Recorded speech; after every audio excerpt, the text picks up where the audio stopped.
মেঘালয়ের যে সুন্দর একটা পাহাড়ের উপরের এটা হচ্ছে সমতল ভূমির মতো একটা জায়গা। আর এখানে আছে এই যে সমতল ভূমির মতো একটা জায়গা। আর নদীটা এখানে পাথরের উপর দিয়ে তো ক্ষয়ে গেছে পাথরগুলা, সেটাই দেখাচ্ছি এখন আমি। এই ফলসটার নাম কি মিস্টার একটু উচ্চারণ করো তো, দাঁতটা ভাঙি যাচ্ছে।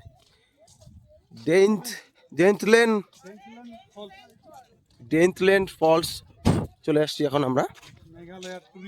তো দেখি, আর এটা ভ্যালি, কুয়াশা করছে যেন বোঝা যাচ্ছে না, কিন্তু সেই সুন্দর। বড় বড় চেপটি ঘাসগুলা, লম্বা লম্বা, এই যে এই ঘাসগুলা, এগুলো কি ঘাসে, এরকম ঘাস চারিদিকে, সেই সুন্দর লাগছে। আর এই যে পাহাড়গুলো, ছোট ছোট পাহাড়, ঘাস দিয়ে মুড়ানো। এখানে এই যে জিনিসটা, এটা পাথরের উপর দিয়ে নদীটা গেছে। তো এবার ওইদিকেও দেখাচ্ছি, তার আগে এই দিকটা দেখাই। বহুত কিছু আছে, সেটা দেখতে হলে ভিডিওটাকে পুরো দেখতে হবে। এই যে এদিকে এটা কিন্তু পাথরের উপর দিয়ে নদীটা। তো এবার হচ্ছে এই যে নদী চলতে চলতে পাথরগুলো ক্ষয়ে গেছে, বেশ ভালো কথা। ওই যে ব্রিজের যে জায়গাটা, ওখানে কিন্তু মানে এত ক্ষয়ে গেছে, দেখুন জল দেখা যায় না। এই দেখুন, জল কিন্তু দেখা যাচ্ছে না, কারণ ওখানে এত ক্ষয় গেছে, পাথরগুলো গভীরভাবে নিচে চলে গেছে। জলটা তারপরে ওখান থেকে কিন্তু উপরের দিকে আসতেছে, মানে ওখানে নিচু জায়গা, নিচু থেকে উঁচুর দিকে আসতেছে জলটা এরকম করে। তারপরে এই দিকে গিয়ে, এখন আমিও দেখি নাই, চলুন এগিয়ে গিয়ে দেখি কি আছে। এবার হচ্ছে এদিকে গিয়ে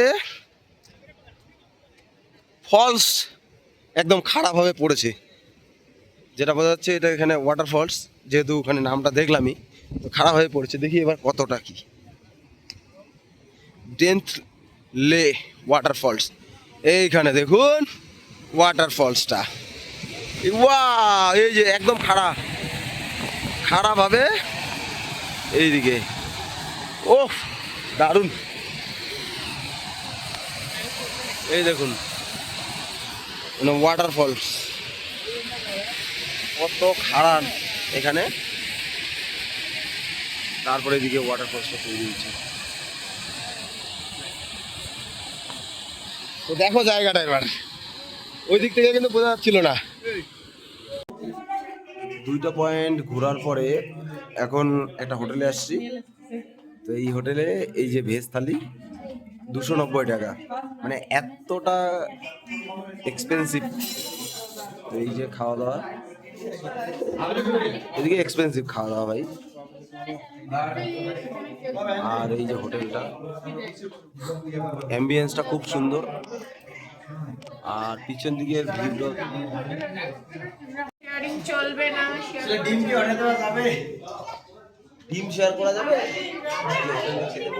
ডিম কি শেয়ার করা যাবে? ডিম দারুণ আসতেছে।